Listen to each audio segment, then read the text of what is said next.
Vision സ്റ്റേറ്റ്മെന്റിന്റെ guide lines state planning board തയ്യാറാക്കും. അത് തയ്യാറാക്കുന്നത് പ്ലാനിംഗ് കമ്മീഷന്റെ കൂടി അഡ്വൈസോടുകൂടിയായിരിക്കും. അങ്ങനെ തയ്യാറാക്കുന്ന വിഷൻ സ്റ്റേറ്റ്മെന്റ് പ്രധാനപ്പെട്ട ഡിപ്പാർട്ട്മെന്റുകളുടെ വിശദമായിട്ടുള്ള പരിഗണനയ്ക്ക് അയക്കും.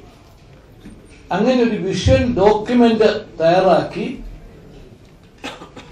കേരളത്തിലെ ഒരു പൊതുവായ ചർച്ചയ്ക്ക്, അതെല്ലാ രാഷ്ട്രീയ പാർട്ടികളുമായി ചർച്ച ചെയ്യും, MLA-മാർ, MP-മാർ, അതുപോലെ തന്നെ വിവിധ ഇൻട്രസ്റ്റുകൾ ഉള്ളവരൊക്കെ ആയിട്ട് ചർച്ച ചെയ്തിട്ടായിരിക്കും ഇത് ഫൈനലായിട്ട് അപ്രൂവ് ചെയ്യുന്നത്.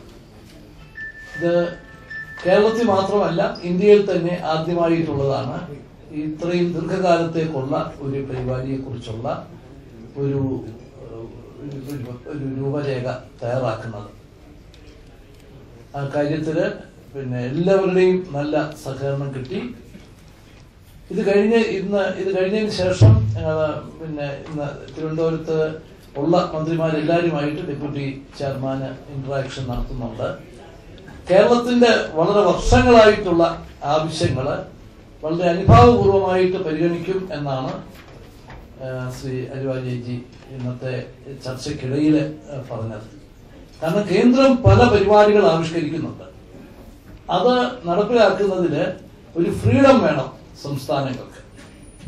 അപ്പോൾ അതിന് പലപ്പോഴും ഫിനാൻസ് ഡിപ്പാർട്ട്മെന്റും പ്ലാനിംഗ് കമ്മീഷനും ഒക്കെ ചില തടസ്സങ്ങൾ പറയുമായിരുന്നു. പക്ഷേ സ്റ്റേറ്റിന് അതുകൂടെ കിട്ടിയാലേ ഈ ഫണ്ട്സ് ശരിയായ രീതിയിൽ യൂട്ടിലൈസ് ചെയ്യാൻ സാധിക്കത്തുള്ളൂ.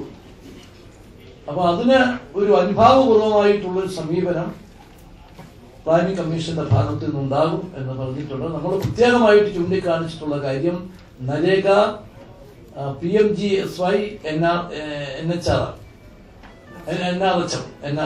ഈ 3 പരിപാടികൾ. ഈ നരേഗയിലുള്ള ഏറ്റവും പ്രധാനപ്പെട്ട ഇത് നമ്മൾ നേരത്തെ തന്നെ പറഞ്ഞതാണ്, കൃഷിയുമായിട്ട് ബന്ധപ്പെട്ട പ്രവർത്തനങ്ങളിൽ മാക്സിമം പ്രയോജനപ്പെടുത്തണം. കേരളം ഉന്നയിച്ച ഒരു പ്രത്യേക മേഖല ക്ഷീരോത്പാദക മേഖലയാണ്. പശുവിനെ വളർത്തി കൂടുതൽ പാൽ ഉത്പാദിപ്പിക്കുന്നവരെ കൂടി ഈ സ്കീമിന്റെ പരിധി കൊണ്ടുവന്ന് അതിനൊരു അനുമതി കിട്ടിയാൽ നമ്മൾ പാലിന്റെ കാര്യത്തിൽ സ്വയം പര്യാപ്തതയിലെത്താൻ സാധിക്കും. കാരണം കർഷകർക്ക് കിട്ടുന്ന ഏറ്റവും വലിയ ക്ഷീര കർഷകർക്ക് കിട്ടുന്ന ഏറ്റവും വലിയ ഒരു അംഗീകാരമായി